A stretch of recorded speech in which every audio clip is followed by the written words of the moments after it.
Ako po si Dr. Osilito Nonoy Romata from Sugod sa Leyte. Ako po ang coordinator ng Sugod Duterte Team Rally. So, sana po ay maraming mag-attend. Ito po ay para kay Tatay Tigong, para kay Vicky Sara. Dok, tanong po namin to, ano po ang,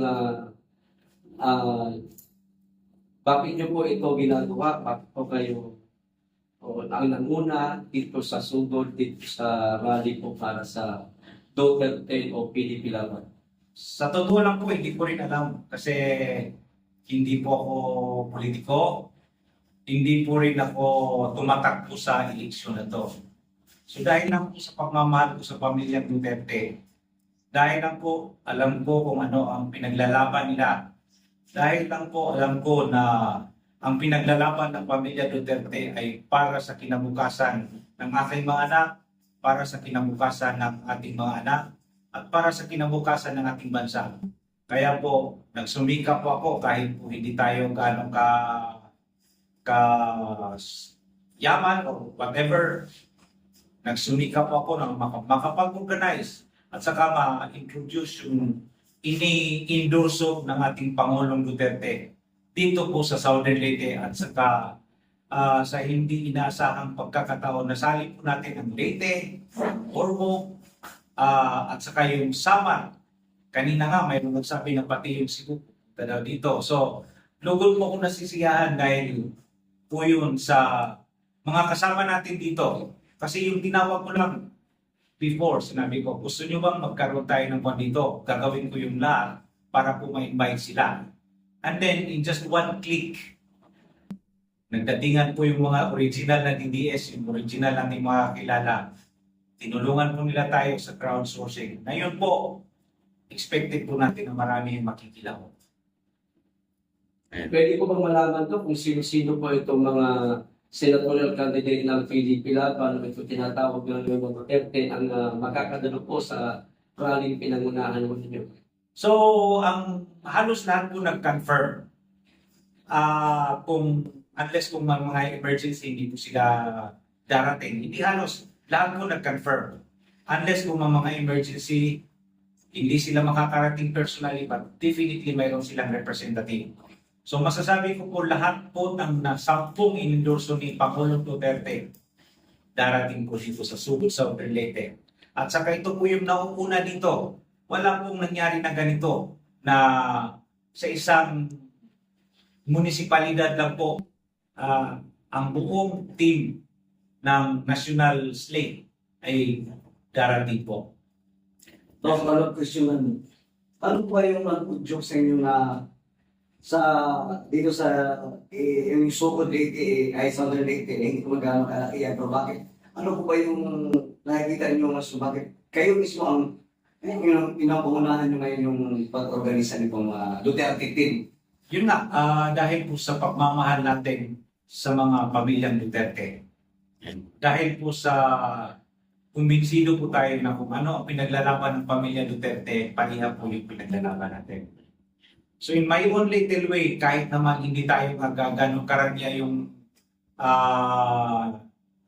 in terms of financial point, hindi naman tayo ganun kayaman.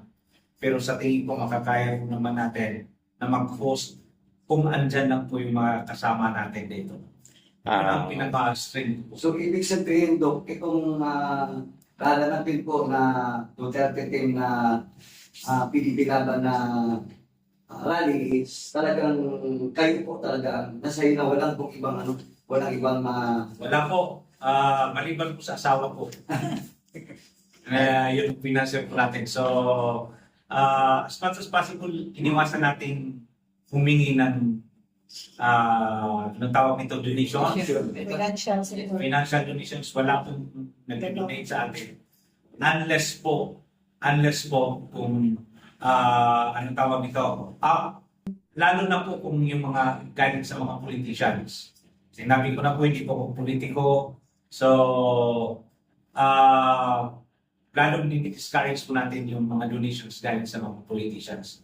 Kahit po sa mga non-politicians, as much as possible, wala talaga kayo tinatanggap na donation para po sa event. Ayun, Dok, nabanggit niyo po kanina na hindi po kayo politician, pero kayo po ang nanguna nito. Meron po ba kayong plano tumakbo sa susunod na halalan? Wala po. In fact, bawat halalan, ang daming offer po natin. Ngayon nga, sa halalan na ito, ang daming offer. Wala po tayong hilig sa politika. In fact, noong 2016, isa po tayo sa nangunanin para kay Tatay Digong dito. Tayo po yung nang-host kay DP nung pumunta dito. Nung matapos ang eleksyon, wala na silang narinig galing sa akin. Balik tayo sa ordinary seat, pagka-ordinary seat. Kasi yun nga, ang sa atin lang is kung ano ang tama, paglalaban natin through election. Kung mayroon tayo, gagamitin natin para mapapagsuporta, pero wala po tayong personal interest para dyan. Ayan, Doc, ako naman po, no, Dabawin yung PH. Nabanggit niyo po kanina na wala pong nasa likod na mga politiko dito sa Duterte na rallying gaganapin dito sa Southern Leyte, Doc. Pwede po ba malaman, paano niyo po napag-isa ang mga tao dito sa Southern Leyte, Ormoc, at sinabi niyo na po rin sa Cebu kung paano sila magtitipon-tipon dito? Paano niyo po sila napag-isa? Yun, mayroon po akong core group dito na talagang mapagkakatinuan sa paglalaban po tayo. Kasi pareha po kami ng kausa. Pero itong core group na wala po itong sweldo rin. Pusang loob. In fact, gumagastos po sila ng sarili nila ng pera. So, nung mag-decide po tayo, sila lang yung kinontak natin. Okay ba tayo? Which, siguro dahil pareho din kami ng pinaglalaban. Ang dali-dali. Isang meeting lang, okay daw, ako nang bala dito, galing Ilocos, etc. Tacloban or mo. Until such time na ito ngayon, we are expecting at least 3,000 to 5,000 crowd na pupunta dito. So, in fact, nahihirapan na kami mag-handle, but we will do it. We will do it. Nandito na tayo. Ayan, follow up lang, Doc. Doc, gusto lang namin din po malaman, sino po ba si Doc Trumata? Bakit po ba ganun po ang pagtitiwala ng mga tao dito sa kanya? Siguro po, kasi wala tayong halong politika. Mm-mm. So, wala tayong kinikilingan kung sino kuan. At saka nakikita po nila na yung pagkilos natin ay hindi para sa isang politician dito sa lugar natin, but rather para po dun sa mga taong iniendorso ng Pangulong Duterte. Pangalawa, wala po tayong masamang record ay kaibigan lahat dito sa sa lokalidad. Pangatlo, nagnilingkos lang po tayo ng tama at saka nagpa-practice po tayo bilang isang siruhano at saka yung asawa ko bilang isang ubigay ni meron po tayong maliit na negosyo na makikita naman ng mga kababayan natin dito sa lugar nito na yung negosyo natin ay isang negosyo na tumutulong sa kapwa. Dok, ito lang, Team Tans TV pala, Dok. Dok, bakit Team Duterte po at hindi Team Alyansa? Minsan po ba ay nag-offer po ang Team Alyansa sa'yo para ikampanya mo sila? So far wala namang cover sa kanila. Siguro nakita nila na from the start talagang Duterte po tayo. Since 2016, nung nasa mahirap pa yung sitwasyon natin kasi talagang uphill yung campaign natin kasi hindi na tayo administrasyon. Since the start, kilala ko dito na isang strong supporter ng Duterte family. Dok, tanong na nga, meron po bang lumapit sa inyo na yung lokal na mga kandidato dito sa Southern Leyte? Ang dami po. Lalo na ngayon, mas lumalapit na yung schedule ng rally po ng Team Duterte. Ang daming gustong tumulong, ang daming gustong magpa-endorso. In fact, nagiging sakit na natin ng ulo yan. Pero we maintain na talagang wala tayong kikilingan o wala tayong susuportaran, wala tayong papasalihin na local party or local group for this event. Sir, Doc, follow up lang, bakit wala po kayong pasasalihin ng mga local candidates? Unang-una po, yung grupo po namin ay hindi kami, sa local, hindi kami isa. Pangalawa is wala po tayong, sa sinabi ko, wala tayong bahid ng politika sa lokal. Ang pinaglalaman lang po natin is yung pinaglalaman ni Pangulong Duterte at sa kayo which yun ang common ground ng core group natin. Doc, ano po ang magiging takbo bukas ng programa? So, bukas po, as I've said, we will be expecting a huge crowd para sa lugar na to. And just imagine, kahit yung mga taga-Cebu pupunta dito. Now, ang una po is may motorcade po tayo bukas. Wherein may area kami na-identify na confluent para dyan magkikita-kita yung Starting with opo, yung from Maasin City, from Ormo, Baybay, Hilomos, and then from Panaon at saka Pacific Towns, from Mahaplag, Abuyo. Doon po kami magtitipon-tipon para pong hindi lang yung corner kasi tatlong daan yan, highways na mag-i-intersect.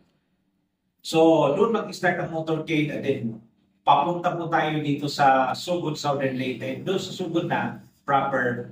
And then dadaan tayo ng mga terminals. Meron tayong mga areas na mag-i-stop yung mga senatorial halls. Magpapasilvi sila sa masa. And then, diretso na po yan papunta ng Sugod Municipal Plaza. Wherein doon na yung magsasalita ang ating mga senatorial halls. saan po pala ang start ng motorcade? Sa mga sa mga kababayan natin na taga-Sugod, maaaring sumama sa motorcade para malaman po nila, makatalo sila saan po magsisimulan. Opo. So, ang target po natin is yung towns ng Bontoc, Southern Leyte at saka Sugod, Southern Leyte. Yung start ng motorcade is mag-i-start sa isang barangay ng Bontoc doon sa Divisoria. And then, dadaan po tayo ng proper ng Bontoc, dadaan tayo sa mga barangays na doon na mimit ang Sugod at saka Bontoc. And then, papunta tayo ng terminal ng Sugod. Doon din magpapasilvi yung mga senatorial halls natin. And then, diretso na po tayo sa Sugod Municipal Plaza. Excuse Doc. Doc, klaruhin lang po natin. No? Si Dr. Nonoy Trumata po ay hindi po politiko at wala pong plano maging politiko. Yes, Si po. Dr. Nonoy Trumata po ay isang ordinaryong tao lamang na sumusuporta at naniniwala sa pinaglalaban ng Duterte family. Tama po pa. Tama Okay. po. Tama po. Dok, ito di ba, bali ay yung nakita natin sa social media, andito si VP Sara sa Visayas. So may posibilidad ba na susurpresa siya sa gaganaping event bukas? Sa totoo lang, hindi talaga namin alam makakapunta si PPA. Pero mayroon tayong invitation sa kanya. Hindi ko namin alam. Sana po pumunta siya. Alam namin nandito siya sa Leyte. Alam namin nandito siya sa Leyte naglilibot. Pero wala po talaga kaming idea kung daraan po siya sa Grand Rally natin. And Doc, follow up po lang po ulit. Kakalaruin lang po natin, Doc, na tawag dito.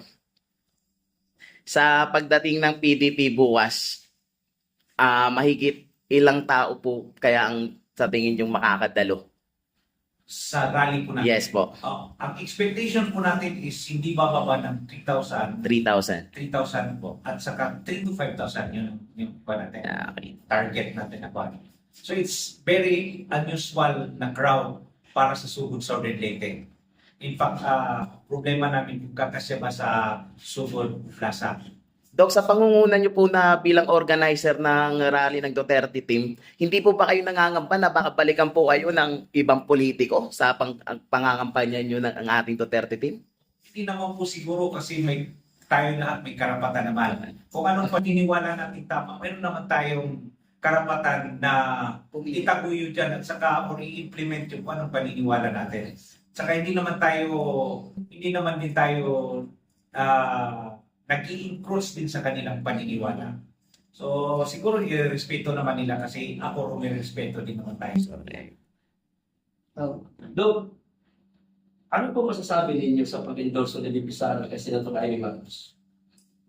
Yan, mahirap sagutin na hindi ko po talaga makapag-comment dyan. Na siguro nasa kay VP Sara na lang po tayo siguro magtanong yan.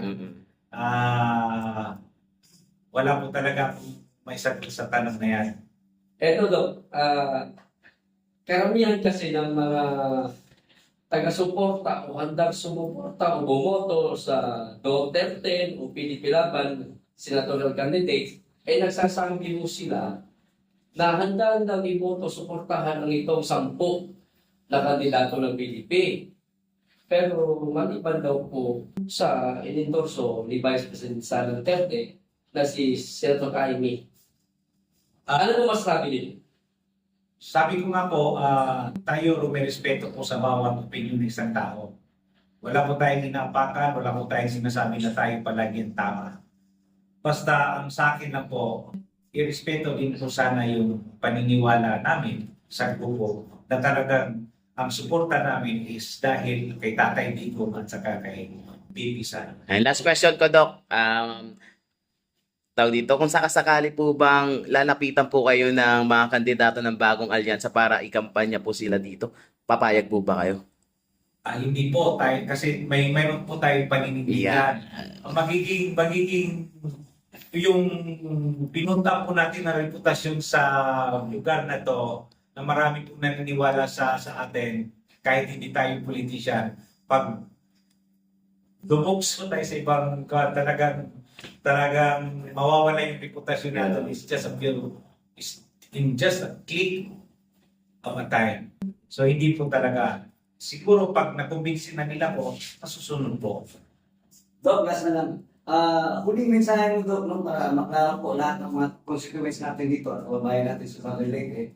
Para sa mga ganap na kalimutan, ano po yung huling mensahe ni Chief? So mensahe ko lang po na please support us. Wala po tayong motibo iba dito except na pareha tayo ng pinapaniwalaan Yes. kay Digong at sa kanilip sa alam. So magpareha tayo, suportahan po ninyo ang rally na to. Pumunta po kayo, ipakita po natin na ang taga Leyte, ang taga Southern Leyte, marami pong nagmamahal sa Pangulong Duterte.